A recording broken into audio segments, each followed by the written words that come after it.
Number 48 ہے، اس کو ذرا غور سے سنیے گا۔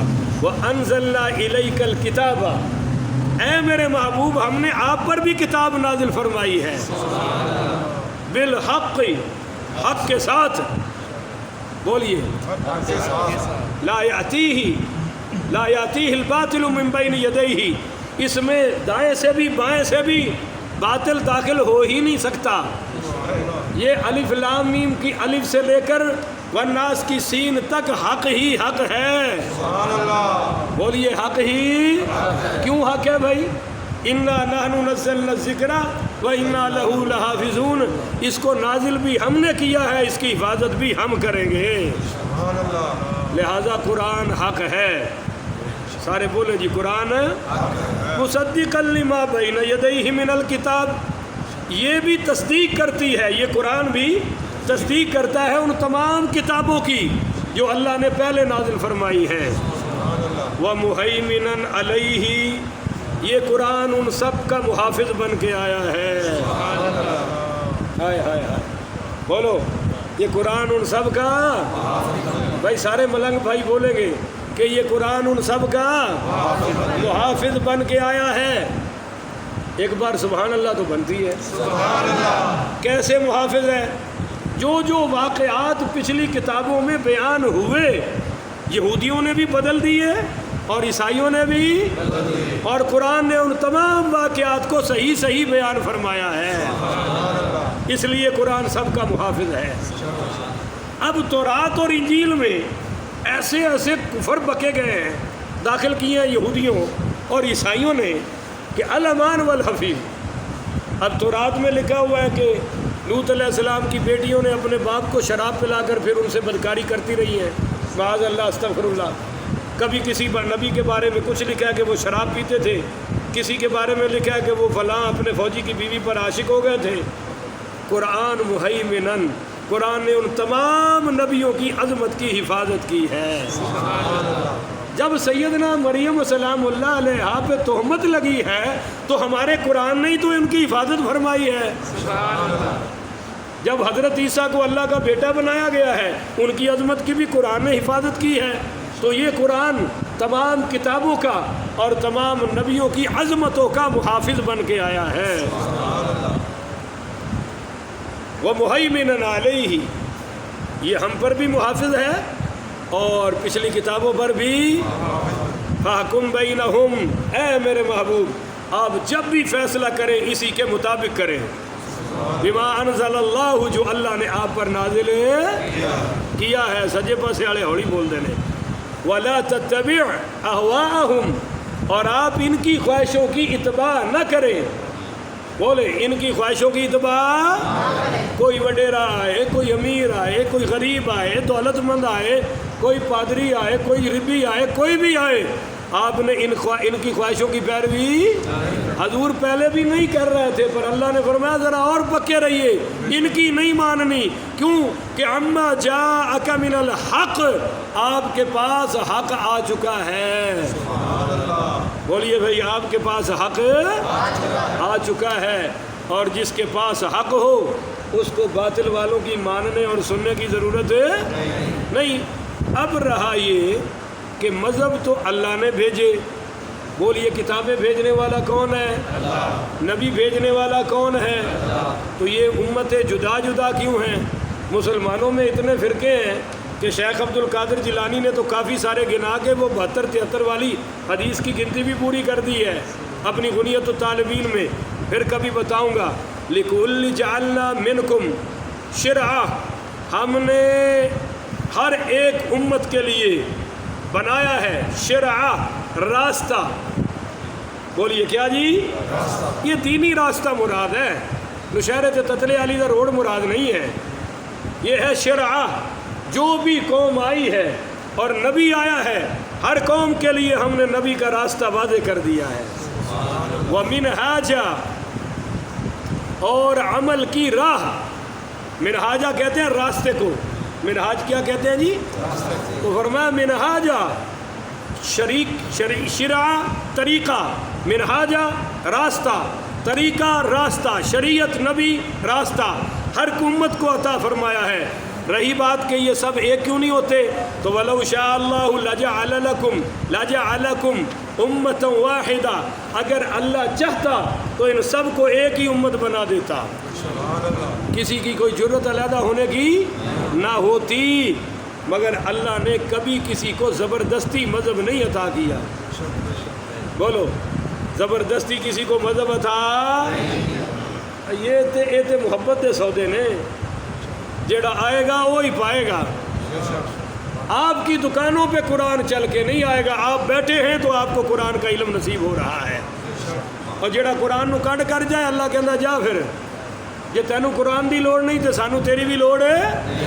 تو بھائی زبردستی اللہ کسی مذہب میں نہیں لاتا، شریعت دیتا ہے، دین دیتا ہے، نبی دیتا ہے، رسول دیتا ہے، وَلَٰكِن لِيَبْلُوَكُمْ، ہاں یہ اللہ امتحان لے رہا ہے، فِيمَا آتَاكُمْ، کہ جو میں نے تمہیں عطا کیا ہے اس پہ عمل کرتے ہو یا نہیں کرتے۔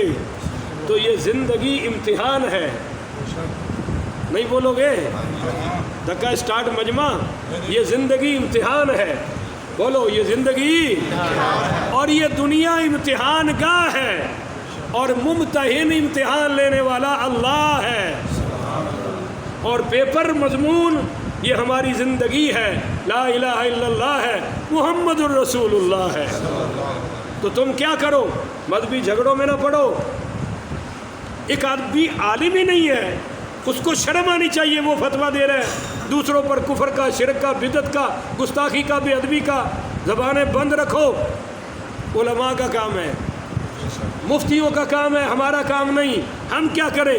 فاستبقوا الخیرات، نیکی کا کاموں میں ذرا زور لگاؤ، بولو نیکی کے کاموں میں فاستبقوا الخیرات، آگے بڑھنے کی کوشش کرو، سبقت حاصل کرو، کہ کہیں یہ نہ نیکی لے جا میں کروں گا، بھائی یہ نہ کرے میں کر جاؤں گا۔ جیسے صحابہ میں مقابلے لگتے تھے، نیکی کے مقابلے لگاؤ، ہم نے دنیا کمانے کے مقابلے لگا رکھے ہیں۔ الاللہ مرجعکم جمیعا، تم سب نے لوٹ کے جمع ہو کر کس کے پاس پہنچنا ہے؟ فینبئکم، پھر وہ تمہیں بتائے گا، خبر دے گا بھی اور خبر لے گا بھی۔ دے گا کیا کہ یہ حق تھا، لے گا خبر کیا کہ جب تمہیں حق بیان کیا گیا تو تم نے مانا کیوں نہیں ظالم؟ تو نے کہا نہیں جی نہیں میرا مسلک یہ نہیں ہے، تم نے قرآن نہیں دیکھا، تم نے حدیث نہیں دیکھا، اپنے مولویوں کے پیچھے پڑے رہے ہو اکھیوں پہ پٹیاں باندھ کے۔ آؤ خذوہ فغلوہ ثم الجحیم صلوہ ثم فی سلسلۃ ذرعوها 70 ذراعا فاسلکوہ، اللہ فرمائے گا پہناؤ اس ظالم کو 70 ہاتھ لمبے سنگل کی بیڑیاں اور گھسیٹتے ہوئے ذلیل و خوار کر کے جہنم میں پھینک دو۔ فینبئکم، اللہ تمہیں خبر دے گا بھی، اور بولو تم سے خبر ہے، تمہاری خبر پوری پوری لے گا بھی، بما کنتم فیہ تختلفون، ان مسئلوں میں جن میں تم اختلاف کیا کرتے تھے۔ بولو جن مسئلوں میں تم اختلاف ہے۔ پر میں ایک بات کہتا ہوں معزز سامعین، دیوبندی بریلوی اہل حدیث اختلاف تو ہے، پر یہ بھی اختلاف ہے کہ نماز پڑھنی چاہیے یا نہیں پڑھنی چاہیے۔ بولو ہے کوئی اختلاف؟ کوئی مسئلہ کہتا ہو نہیں پڑھنی چاہیے، بھائی سارے نہیں بولتے کیا مسئلہ ہے؟ پڑھنی چاہیے کہ تسی میرے تے بیٹھے ہو یا میرے تے فاتحہ پڑھن آئے ہو؟ ایک کا مسئلہ کوئی نماز قیام کرو کہ پڑھو کوئی کہ اندر دل دی نماز ہے، نہیں وہ ان کی بات نہیں ہو رہی۔ کوئی مسلک ایسا نہیں جو کہتا ہو کہ نماز نہ پڑھو، سب کہتے ہیں کہ نماز پڑھو۔ بولو نماز پھر بھی ہم نہیں پڑھتے، پھر بھی ہم اب پاکستان کے عیاش حکمران کہتے ہیں جی اسلام نافذ کرو، کون سا کرے؟ دیوبندیوں والا، بریلویوں والا، اہل حدیثوں والا۔ میں نے کہا ظالمو اللہ کے قرآن والا کرو، سرکار کی میٹھی زبان والا کر دو، بہانے کیوں بناتے ہو؟ آٹا کنڈی ہلدی کیوں؟ دیوبندی بریلوی اہل حدیث اختلاف کوئی اسلام کفر کا اختلاف ہے نہیں ہے۔ ہاں جو حضور کی توہین کرے، بے ادبی کرے، اس سے بڑا کافر دنیا میں ہو ہی نہیں سکتا۔ تو اللہ تعالی ہمیں فیصلے قرآن و سنت کے مطابق کرنے کی توفیق عطا فرمائے۔ بنی اسرائیل کا جو رویہ قرآن سے تھا بالکل ہمارا بھی وہی ہوتا جا رہا ہے۔ آخری بات کر رہا ہوں، بنی اسرائیل نے اپنے 3 قاضی بنا رکھے تھے، بولو کتنے؟ حکم آ گیا نا کہ میرا نبی ہے تو لاڈلا، تیری خاطر کائنات بنائی ہے، پر تو بھی فیصلہ قرآن پر ہی کرے گا۔ اے میرے محبوب آپ فیصلہ کس پر کریں گے؟ اور بنی اسرائیل والے اتنے خبیث تھے، انہوں نے 3 قاضی بنا رکھے تھے۔ ایک کوڑو مطلب دا فیصلہ اب نہیں ملیا تو دوجے کوڑ اتھوں نہیں ملیا، کوئی ہے نا گڑبڑ، ہائی کورٹ، سپریم کورٹ، اور جناب وہ کیا کہتے ہیں session court, session court, high court, اور پھر سپریم کورٹ۔ وہاں سے گستاخ رسول بھی چھوٹ گئی، آسیہ بھی چھوٹ گئی، اور وہ دوسرے ملک میں بھی پہنچ گئی۔ ایمانداری سے بتائیں یہ بنی اسرائیل والا طریقہ ہے یا نہیں ہے؟ بولو نا۔ قتل ہو جائے تو صدر صاحب سے رحم کی اپیل کی، صدر ماما لگ جائے۔ صدر کون ہوتا ہے کسی قاتل کو معافی دینے والا؟ یہ کون سا مذہب ہے تمہارا؟ کون سا اسلام لیے پھرتے ہو اسلامی جمہوریہ پاکستان والوں؟ کہ قتل تو ہوا ہے میرا، اور قاتل کو معاف کون کر رہا ہے؟ صدر پاکستان۔ یہ کون سی شریعت ہے بھائی؟ ریاست مدینہ میں کوئی صدر وزیر اعظم معاف کر سکتا؟ یہ قاتل کے اور مقتول کے ورثاء کو حق حاصل ہے کہ وہ کر سکتے ہیں۔ میں عرض کر رہا تھا جناب بنی اسرائیل والوں نے 3 قاضی بنا رکھے تھے، ایک سے نہیں، دوسرے سے نہیں، تو پھر کتنے تو کتنے دال لگے گا نا۔ یہی گورکھ دھندا چل رہا ہے ہماری عدالتوں میں، آپ مجھ سے زیادہ جانتے ہیں۔ تو ان 3 قاضی تھے بنی اسرائیل، ان کا امتحان لینے کے لیے ایک فرشتہ آ گیا انسانی شکل میں گھوڑے پر۔ ایک آدمی اپنی گائے کے بچڑے کو پانی پلا رہا تھا، جب پانی پلا لیا تو گھوڑے والے نے بچڑے والے کو بلایا، یہ تو فرشتہ تھا، بچڑا بھاگ کے آ گیا۔ بچڑا وہ جو ساڈے کول تے ساڈا کٹا بھی قابو نہیں نہ ہوندا، وہ چونکہ فرشتہ سی، بچہ آ گیا۔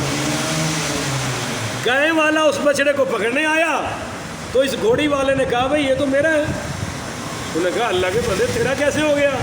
کیا لگا اس کی ماں یہ گھوڑی ہے، اس کی ماں یہ گھوڑی ہے، اس نے جنم۔ انہوں نے کہا وہ خدا کا خوف کر، وہ کبھی گھوڑیوں نے بھی بچڑوں کو جنم دیا؟ یہ تو اس گائے کا بچڑا ہے۔ اس نے کہا بھائی نہیں میرا ہے۔ روڑا پڑ گیا قاضی صاحب سے، کیس چلا گیا۔ قاضی کوئی تھا پاکستانی ٹائپ کا، فرشتے نے کہا ہوئے میرے حق میں فیصلہ دے، اینے پیسے تیرے، اینے پیسے۔ اور جناب اس نے کہا یہ تو بچڑا اسی کا ہے، گھوڑی کا ہے تمہارا۔